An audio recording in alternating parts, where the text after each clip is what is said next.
A while ago, I was looking some stuff up. This was after I had started the diet. So I realized, though, that um, I was looking up to see what was recommended for different health issues. And I was cracking up because all the recommendations are the same, no matter what health issue you have.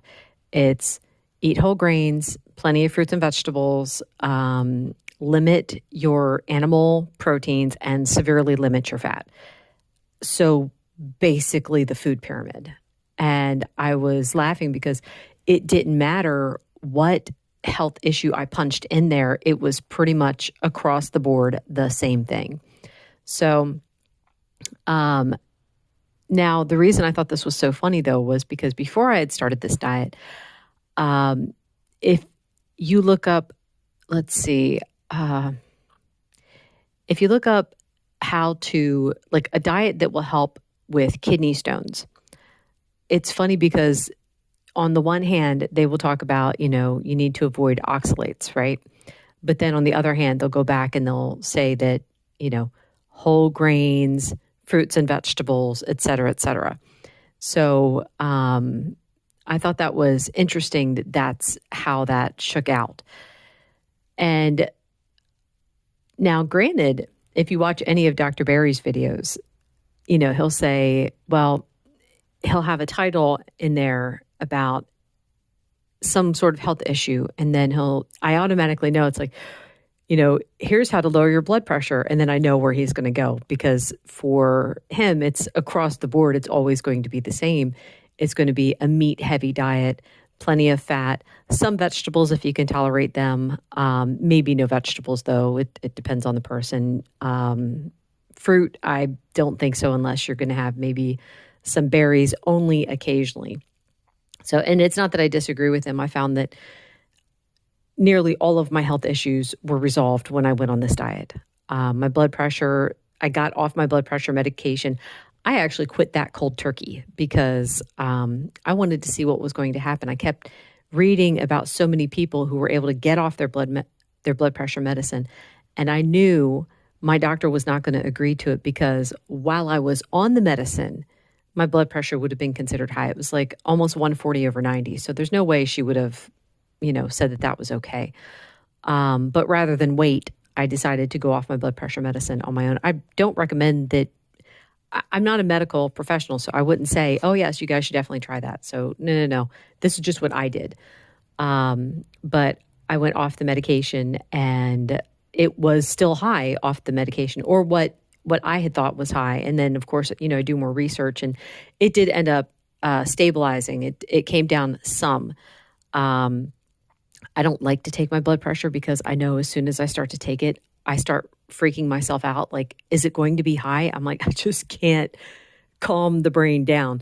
It'd be nice if I could wear something that would take it without me knowing it. Because then that to me would be a more accurate reading rather than me having it on, having the blood pressure machine strapped to me. And then I know what's going to happen. So I'm going to hype it up. Anyway, so I was thinking though about how interesting it is because I recommend it I recommend this way of eating across the board too. Someone's having problems sleeping, try cutting out the carbs.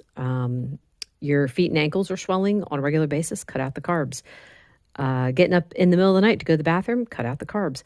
It's because I've seen these things happen with me. Having bad heart palpitations, cut out the carbs. Now I still get some heart palpitations, but man, I was getting them all day long before, all throughout the day. So to have that severely cut down, whereas let's say it was 100% before, now I'm down to about 2%. So yeah, I'll take that. That's definitely a win. To have the headaches incredibly decreased. I still will get one every once in a while, but man, they were waking me up in the middle of the night. That's how bad they were. So yeah, having headaches, try cutting out the carbs. I belong to a thalassemia group where we talk about, people will post their labs and the number one complaint for people with thalassemia is fatigue.